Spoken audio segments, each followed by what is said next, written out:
Fried rice, chilli chicken বা biryani, chicken চাপের সঙ্গে টক্কর দেওয়া কোনো কম্বো যদি হয়ে থাকে তো এটা একদমই সঙ্গে সঙ্গেই থাকছে। আর সেটাই তোমাদের সঙ্গে শেয়ার করছি। এগ পোলাও সাথে বেরেস্তা চিকেন, একদমই সহজ পদ্ধতিতে আর এত সুন্দর সুস্বাদু খেতে।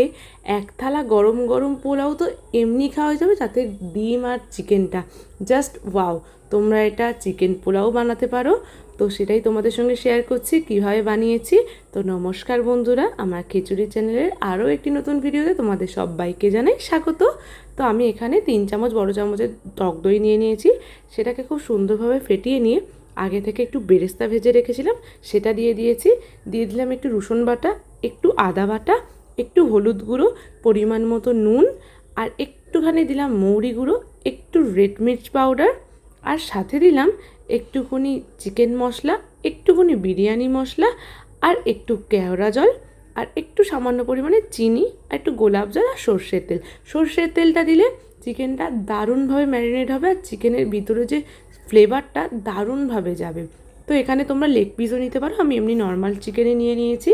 ব্যাস, এবারে খুব সুন্দরভাবে চিকেনগুলোকে মশলার সাথে মিশিয়ে নিয়ে ম্যারিনেট করে রেখে দেবো এই 4 থেকে 5 ঘন্টার মতো।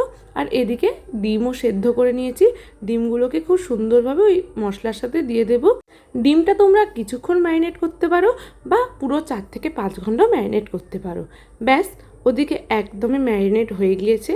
এবার 4 থেকে 5 ঘন্টা পর কড়াইতে দিয়ে দিয়েছি একটু সর্ষের তেল, তাতে দিয়ে দিয়েছি একটু এলাচ, লবঙ্গ, তেজপাতা, আর সামান্য পরিমাণে একটু চিনি, যেটা খুবই সুন্দর রঙের জন্য, আর একটু শুকনো লঙ্কা।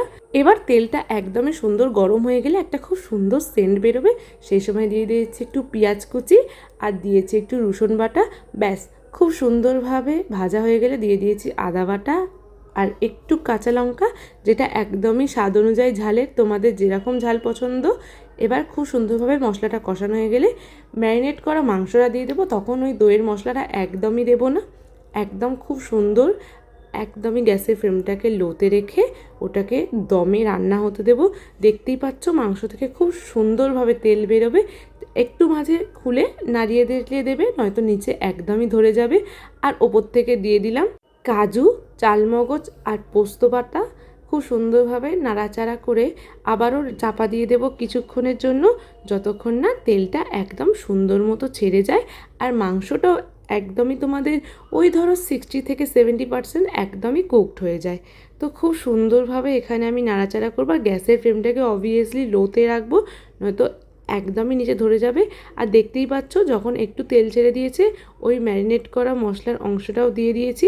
আর ওই বাটিতেই জলটা নিয়ে, ওটা কিন্তু এখানে ইউজ করবে না, ওটা কি করবে সেটা তোমাদের পরে বলছি। আর দিয়ে দিলাম একটু ফ্রেশ ক্রিম আর লিকুইড দুধ, যেটা আমি একদমই ভালোভাবে মিক্সড করে রেখেছিলাম। দেখতেই পাবে খুব সুন্দর একটা গ্রেভি হয়ে যাবে, আর মাংসটাও একদমই সেদ্ধ হয়ে যাবে। সেই সময় অ্যাড করে দেবে ডিমগুলো। ব্যাস, এবার আলতোভাবে নাড়তে থাকবে, নয়তো ডিমগুলো একদমই বাজে হয়ে যাবে। আবারও ওপর থেকে একদমই লিকুইড দুধটা দিয়ে দিলাম, কারণ এখানে আর ফ্রেশ ক্রিম বা অন্য কিছু দেওয়ার দরকার নেই। দুধের সাথে একদম গ্রেভিটা খুব সুন্দরভাবে হবে। আর এখানে ঝালের জন্য লাস্টে দিলাম একটু কাঁচা লঙ্কা বাটা। এটা একদমই অপশনাল, তোমরা করতেও পারো না। এবার গ্যাসের ফ্লেমটাকে হাইতে রেখে একদমই চিকেনগুলোকে ভালোভাবে সেদ্ধ করে নিয়েছি চাপা দিয়ে। এবার ওপর থেকে দিয়ে দিলাম একটু ঘি আর গোটা গরম মশলা। ব্যাস, এখানে আমার চিকেন একদমই রেডি হয়ে গিয়েছে। তোমরা চাইলে ওপর থেকে একটু বেরেস্তা ছড়িয়েও দিতে পারো, নাও দিতে পারো, এটা একদমই অপশনাল। দেখো চিকেন একদমই রেডি হয়ে গিয়েছে।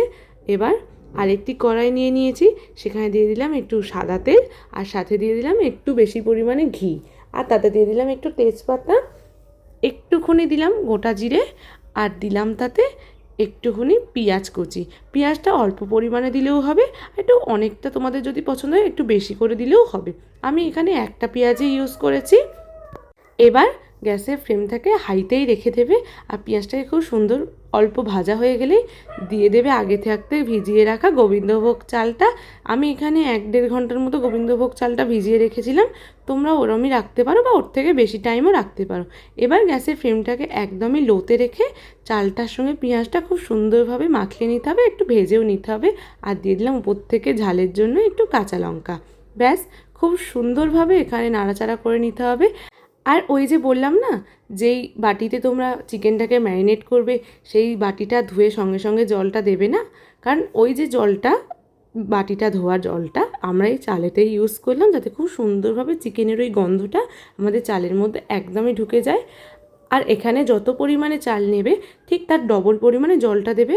আর ওপর থেকে দিয়ে দিলাম একটুখানি গোলাপ জল, একটু কেওড়া জল, আর সাথে একটু বিরিয়ানি মশলা, খুব সুন্দর একটা গন্ধের জন্য। দেখতেই পাবে চালটা একদমই জল ফুটে একদমই মরে গিয়েছে, সেই মুহূর্তে দিয়ে দেবে একটু কিশমিশ। কিশমিশটা একদমই অপশনাল রাখবে, কারণ হচ্ছে ওটা আমার খুব পছন্দ বলে আমি দিয়েছি, তোমরা ওটা অপশনাল রাখতে পারো। আর দিয়ে দেবে স্বাদ পরিমাণে নুন। যখন চালটা দেখবে একদমই পারফেক্ট হয়ে গিয়েছে, রেডি, সেই মুহূর্তে দেখবে একদমই জমাট ভাতটাও কমে গেছে, তখন ওই চিকেন থেকে ডিমগুলো তুলে ওই চালের মধ্যে মানে ভাতের মধ্যে দিয়ে দেবে, আর কড়াইতে খুব সুন্দরভাবে আলতো করে নাড়িয়ে নেবে। দেখতে পাবে দারুণ একটা সুন্দর গন্ধ বেরোচ্ছে, আর স্বাদ তো দারুণ হবেই।